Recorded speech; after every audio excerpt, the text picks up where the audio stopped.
Pemirsa, lawan Garuda Muda di semifinal Piala Asia U23 yakni Uzbekistan harus diakui sangat superior dalam 4 pertandingan sebelumnya. Uzbekistan juga terkenal punya kolektivitas bermain yang baik dan tangguh.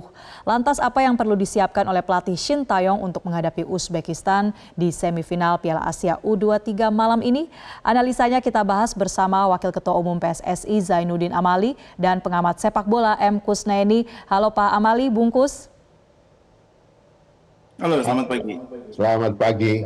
Selamat pagi, terima kasih sudah bergabung bersama kami. Saya ke Bungkus terlebih dahulu. Bungkus, Uzbekistan ini kan terkenal tim yang tangguh, solid. Mereka punya kolektivitas bermain yang sangat baik. Bahkan hal itu juga diakui ya oleh Coach Shin Tae-yong. Nah, apa kemudian yang bisa menjadi celah kelemahan dari lawan yang bisa dimanfaatkan?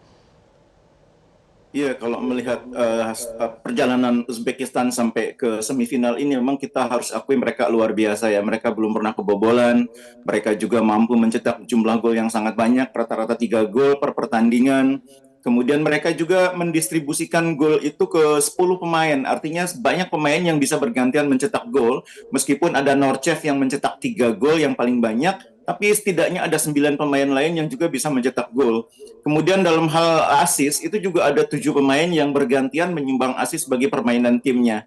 Dan yang menarik, Uzbekistan ini tidak bergantung kepada pemain-pemain tertentu, tapi 21 pemain yang ada di tim ini semua sudah mendapat kesempatan bermain. Artinya pelatih cukup pintar membagi menit bermain kepada para anggota skuad, sehingga setiap pertandingan banyak pemain yang mendapat kesempatan main, dan itu implikasinya membuat tim ini selalu siap menghadapi pertandingan, karena mereka bisa mengatur menit bermain para pemainnya. Mungkin itu bagian dari kelebihan mereka karena memiliki skuad yang kemampuannya merata. Nah, kalau ditanya kira-kira kita bisa memanfaatkan apa dari permainan Uzbekistan? Nah, permainan Uzbekistan ini kan sangat kolektif ya, sangat tidak bergantung kepada individu. Semua pemain bisa saling menggantikan. Nah, tim-tim seperti ini biasanya ketika menghadapi situasi buntu, itu kadang-kadang sulit mengubah keadaan. Nah, makanya yang harus kita lakukan adalah membuat Uzbekistan mengalami kebuntuan di pertandingan ini. Mereka tidak bisa menguasai lapangan tengah, mereka tidak bisa menembus pertahanan Indonesia, mereka tidak bisa membobol gawang Indonesia. Itu diharapkan akan membuat mereka frustrasi, dan dalam keadaan seperti itu biasanya tim-tim yang bermain seperti ini itu agak kesulitan mengubah situasi. Itu harapannya.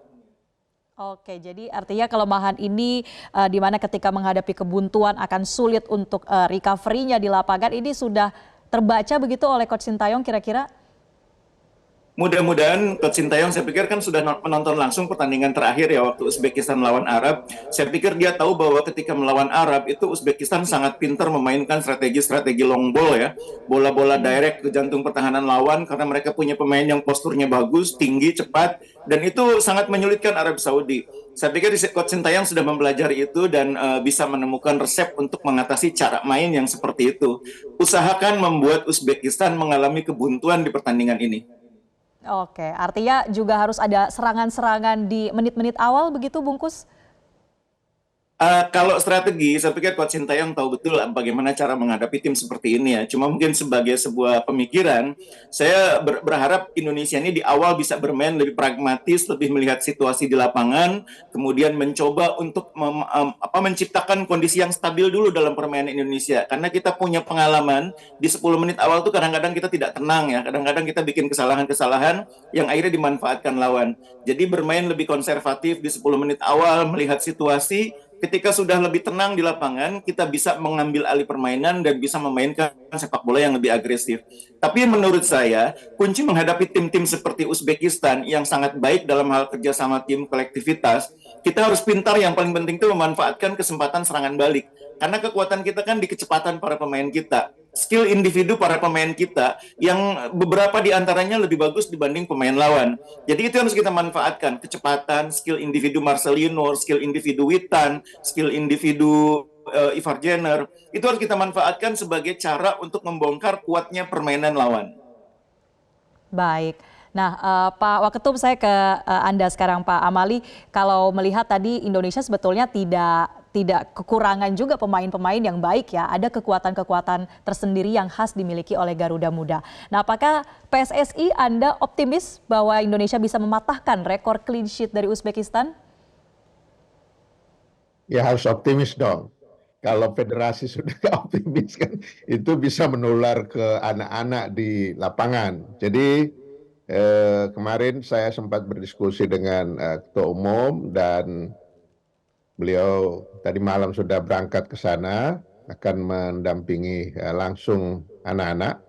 Memang apa yang disampaikan oleh Bung Kusnaini tadi itulah kondisi kita dan anak-anak insya Allah dalam kondisi yang bugar ya.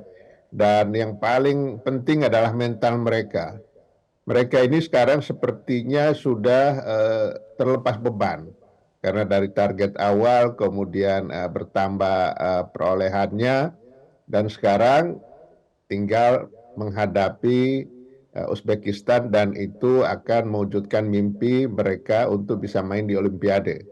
Jadi apa yang saya dapatkan informasi di antara anak-anak, mereka sangat rileks dan mereka sangat berkeinginan untuk main di Olimpiade. Jadi dengan demikian maka ya mereka harus memenangkan pertandingan ini supaya bisa mendapatkan tiket langsung ke Paris. Nah, tentang strategi tentu kita percaya kepada Coach STY, dia pasti sudah bisa meramu apa yang harus dilakukan untuk strategi dan taktik menghadapi Uzbekistan.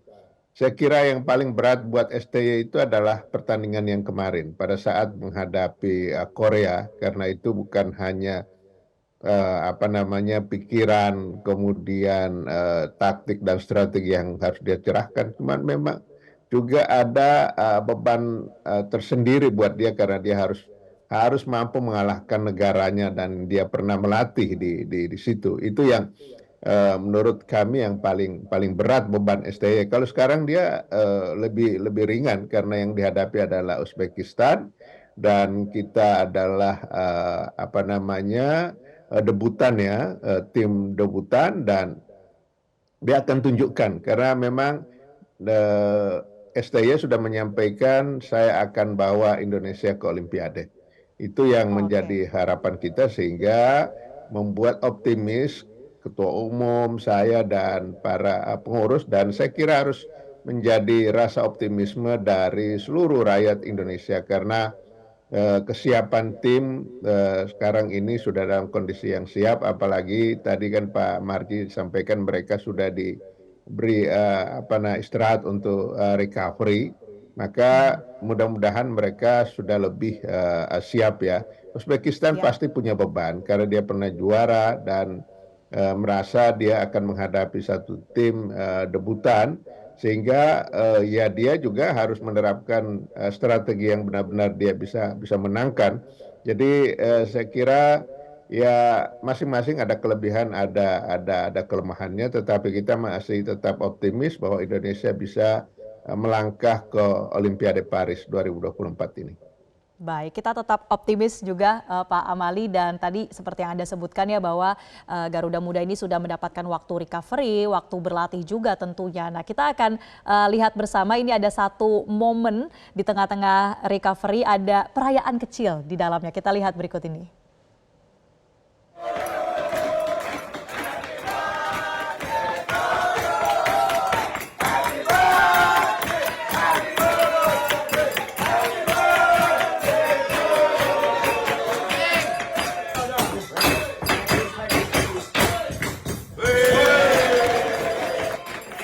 Ya pemirsa, ini adalah suasana perayaan ya, momen ulang tahun, sebetulnya ulang tahun Komang Teguh di sana dan juga Titus Arga, salah satu tim medis dari Timnas Indonesia. Nah Pak Amali, terlihat ya bahwa di dalam video itu bahkan di captionnya juga dikatakan ya bahwa mudah-mudahan besok perayaannya adalah perayaan karena masuk final. Semuanya sumringah, semuanya tampak semangat, gak kelihatan tegang begitu ya Pak Amali. Nah saya ingin minta tanggapan Anda juga ini terkait dengan bagaimana kita bisa betul-betul yakin bahwa Garuda Muda ini bisa bertanding tanpa beban juga, walaupun di sini kita semua berharap bisa menang. Tapi dijawab usai jeda Pak Amali dan juga Bungkus. Kita tetap bersama kami di Selamat Pagi Indonesia.